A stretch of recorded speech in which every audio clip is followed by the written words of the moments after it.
Hey guys, how's it going? So today I decided to post on Instagram and Facebook that I was going to have a Q&A and for you guys to ask me some questions. I just thought it would be a little fun, and since I'm in a pretty bad mood today, I thought it would cheer me up answering your questions. So I'm going to sit here, smoke a cigar, and answer your questions. And if you're wondering why I'm in a bad mood, it's because the ISF is illegal to drive and it's not my fault. It's not registered to anybody. I paid for the titling and registration, all that good stuff. And I got pulled over, and the VIN number and the plate is not connected to anybody. And for some reason, it's my fault and responsibility that the notary and PennDOT haven't done their job. So that's really irritating. So I can't drive the ISF. I drove the Supra for the past 9 days because of this. Got something in the mail today saying I was good to go and just got pulled over. And the F is still illegal to drive, and it's not my fault. So I'm irritated, and I'm going to answer some of your questions, and hopefully it'll cheer me up. So I did an Instagram story, an Instagram post, and a Facebook post. If for whatever reason I don't answer your question, I do apologize, but I'm going to try to answer every single one. So let's get started. Alright, we will start off with Instagram. Cooptown asked me 5 times what my dream car is. I guess my dream car, exotics don't really do much for me. Like, I don't want a Lamborghini or a Ferrari. Like, I guess if I had all the money in the world, those things would be cool, but I don't really seek those cars for some reason. I know there's a lot of people like me where just exotics don't do a whole lot, but there is an exotic that does a whole lot for me, and that's any Koenigsegg. I think those cars are just absolutely incredible.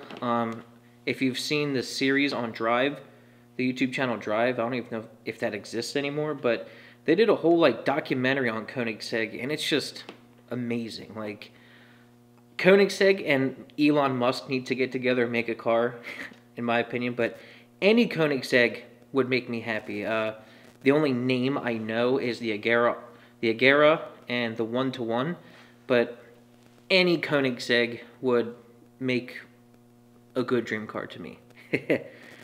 Cooptown also asked me. Cooptown asked me a lot.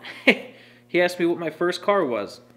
My first car was a 92 Camaro. It was never on this channel. I had it from the age of 16 to 17, I guess. Yeah, I had it for 2 years, 16 and 17. It was a 92 Camaro RS. It was a beautiful car, extremely similar to the Supra in shape and style. But it was blue. It had an aftermarket paint job. I'll try to have a picture up here, but pictures from back then, the quality is not that great. But it was in direct sunlight. It was really nice, metallic blue. Kind of reminded me of an ocean, like the color the ocean would be. But in direct light, it would be purple, which is interesting.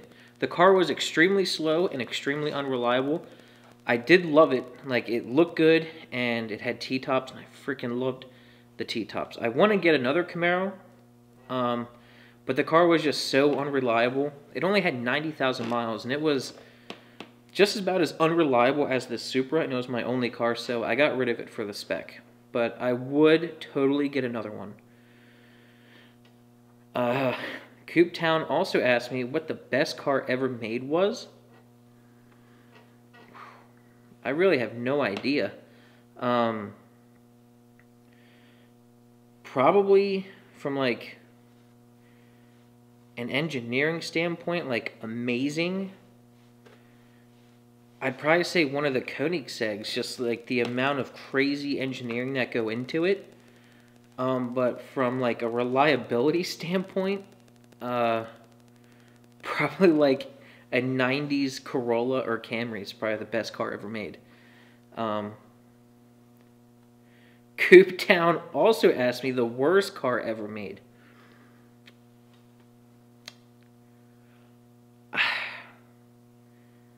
I'm sure it was something in the 70s or 80s by an American company. Probably like an AMC Pacer or like a Corvair or something like that. Like one of those cars that would just explode.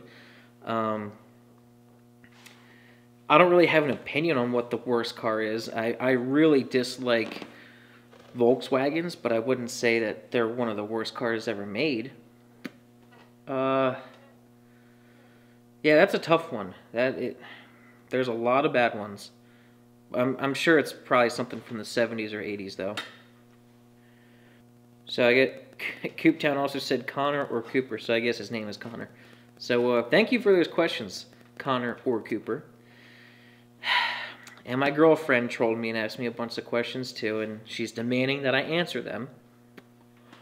So she asked, what do I love most about my girlfriend? What do you love most about your life, aka girlfriend? So I guess what I love most about my girlfriend are those boobies.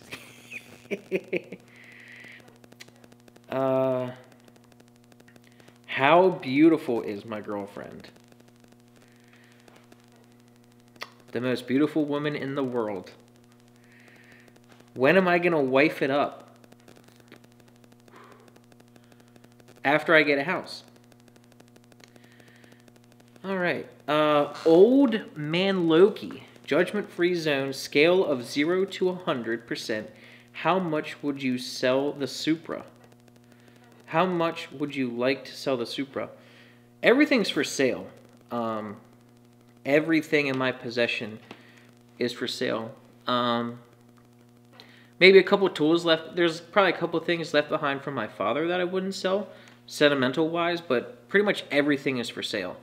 I've talked about this before. The number that I would want for this Supra, no one would pay unless it was like a crazy, like a super, like, Poor Man Mod fan wants this car because it's the Poor Man Mod's car, but realistically, I don't think anybody would pay what I want for this car, and if I were to sell it, for me to sell it and be happy that it's gone, or just be happy with the sale, I'd probably want like $12,000 or $13,000 for the car, and I know no one would pay that.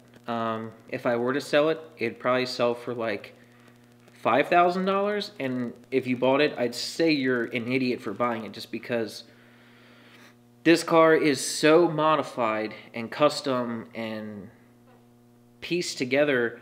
Not that it's unsafe. A lot of people say that it's unsafe, but it's really not. Like I said, I just drove it for 9 days straight, and it did amazing, but there's no manual that's going to tell you, you know, where things are in this car. Like, it's completely different. You're probably going to have to be on tech support with me every single day of owning it, and it just wouldn't be a wise decision owning this car unless you are really, really, really, really good with cars and know the Supra a lot. So I really wouldn't even recommend buying it. I'd probably part it out. I would genuinely feel bad for someone if they owned it, because it would just be a nightmare for them. The one and only AJ, can you 1J swap my Supra? Am I capable of doing it? Yes. Will I do it? No. I don't want to 1J swap a Supra. Again, it's just been... There's a whole lot that goes into it. There's a lot of work. And, you know, it took me about a year to get this one running, and I just wouldn't want to do it again. Travis Solomon asked, does your rear end always stay moist?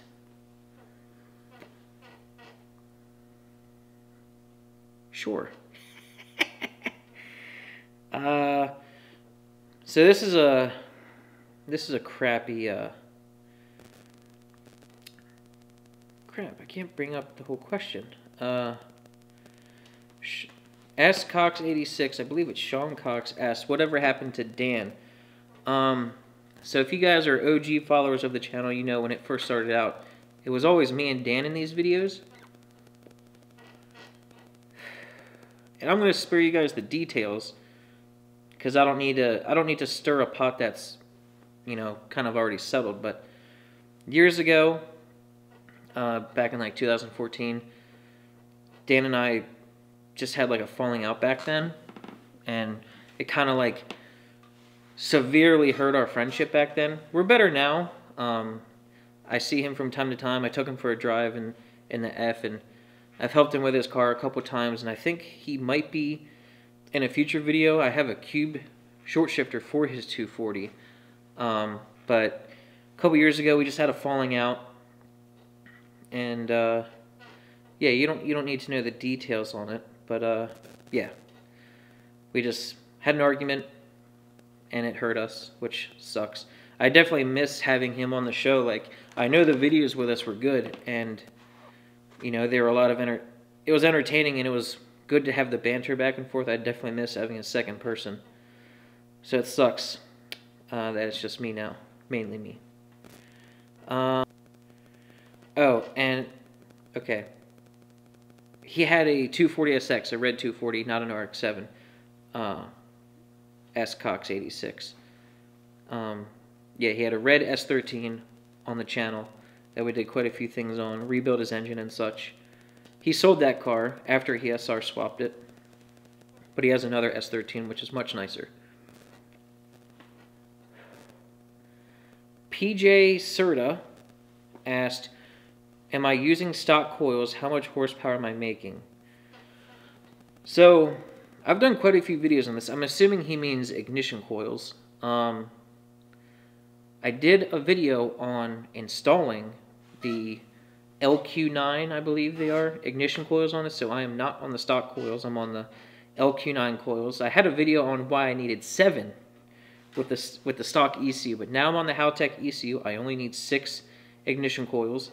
But yeah, I'm on the LS1 or LQ9 ignition coils, and I haven't released the video yet, but there is one where I, you know, kind of like machined out the cylinder head a little bit, and I'm able to fit the coils down in the cylinder head and put the spark plug cover back on it. As for horsepower, when I was down at Haltech, what is up with this cigar? Stupid Black and Mild. When I was down at Haltech in August with this car, on the older turbo setup, it made 401 to the wheels.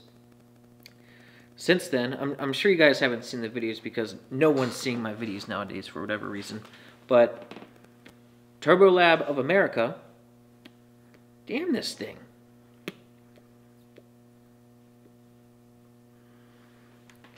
Turbo Lab of America hooked me up. I sent them my H1C turbo, and they redid everything on it. Bigger turbine and compressor wheel and all that stuff. They redid everything. That turbo is capable, they said, of like making 700. I did also put a larger fuel pump in it, and I'm on 800cc injectors. So from all the interwebs knowledge that I know of, the injectors are good for like 500 horsepower. The engine stock is good for like 500 or 600 horsepower. That turbo is good for 7.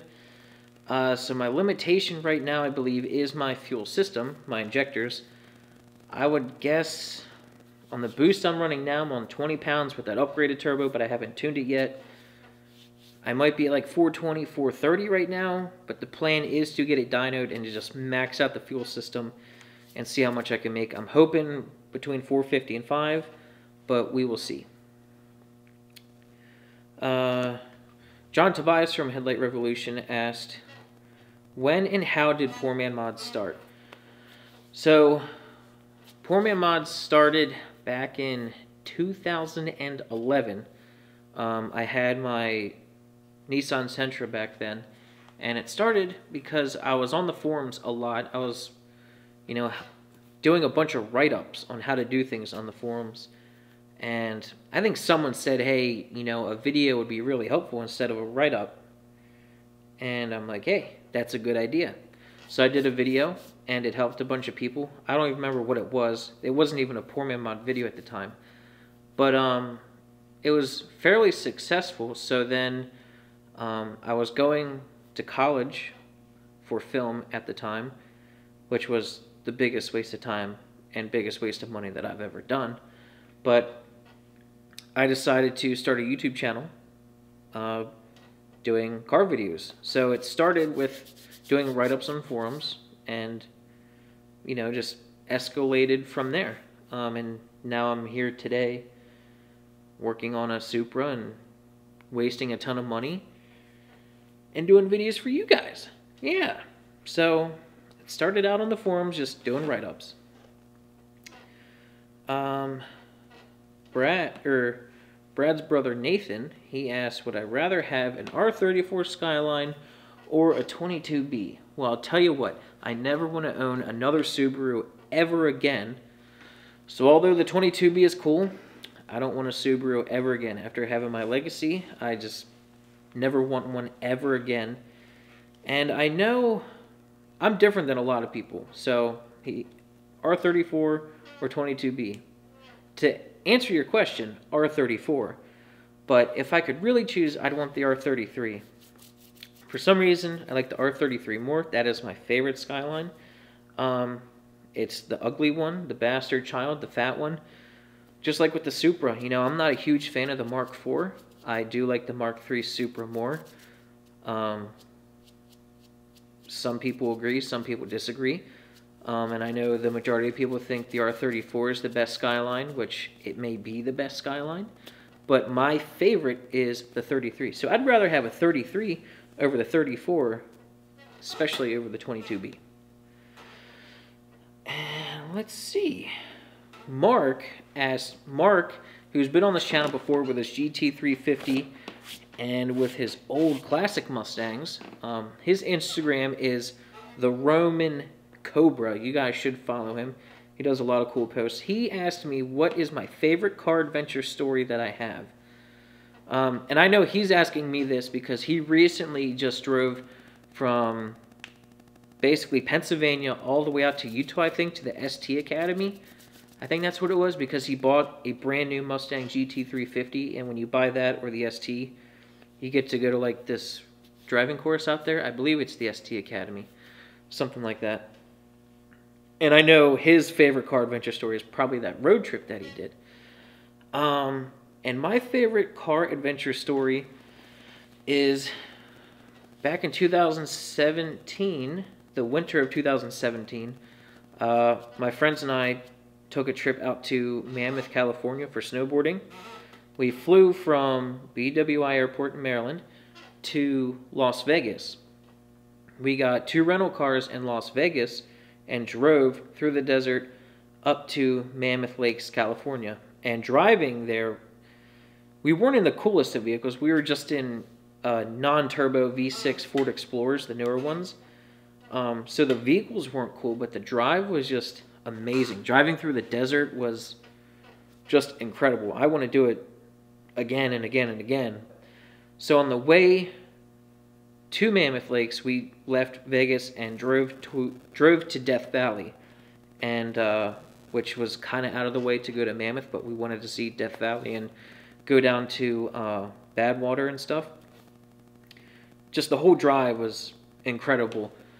And then that was more of just a beautiful and interesting drive, just driving through the desert. But then going from Badwater, which was the lowest point you could possibly go to without going into like a cave and stuff in North America. It's like 200 and some feet below sea level.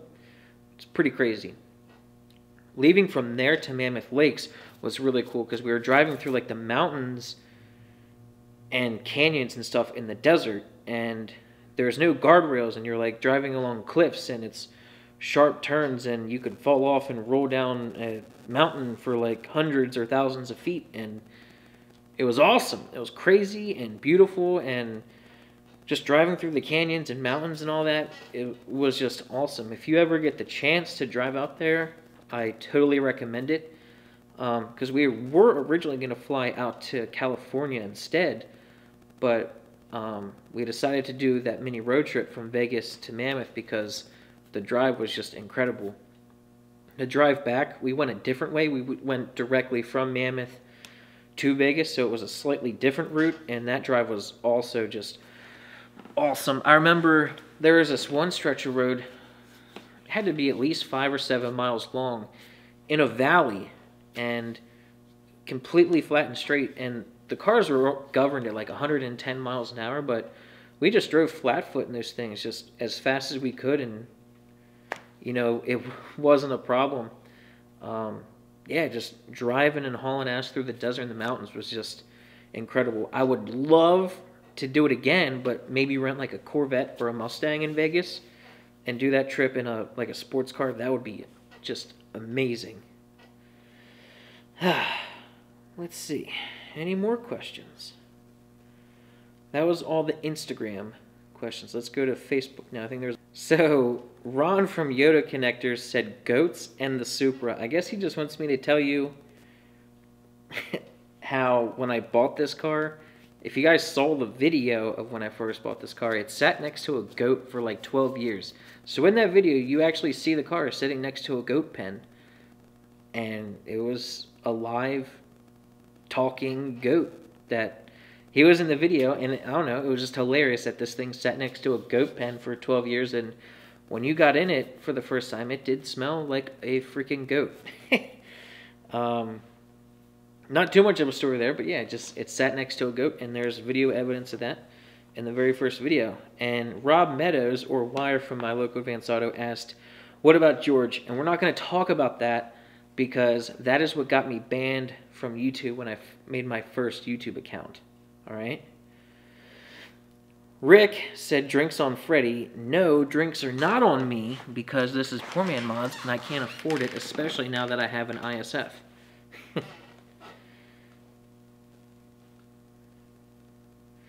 Dakota Ramsey asked for a custom sticker for his 300ZX. Not gonna lie, I hate making stickers. I have my own sticker cutter, and I bought that with the intent of basically making my Poor Man Mod stickers for myself so I don't have to pay for them. But I also had the intention of doing a side business of making stickers, and turns out I hate doing it. I turn away work all the time because making stickers is not fun, it's miserable, and there's not much money in it. So, yeah, I don't want to make stickers for people. Jacob Schroeder asked for a Poor Man Mod for his 06 Mazda 6 non-turbo. I don't know much about them. Pretty sure that's a Ford engine. If it's completely bone stock, a Poor Man Mod, it would be to delete the downstream catalytic converter at least. Maybe try to make a Poor Man Mod intake for it. But yeah, I don't know a whole bunch about them. I don't know if they have a balance shaft or not that you could delete, that's safe to delete, like on the Sentra. Matthew Brown asked, how long was my build on the... How long did it take to build my Supra? Well, it's still a project. Like, it's never ending. I've had the Supra now for like 6.5 years. It is crazy how long I can't believe how long I've been doing this. But I've had the Supra for 6.5 years, and it's been a project the entire time.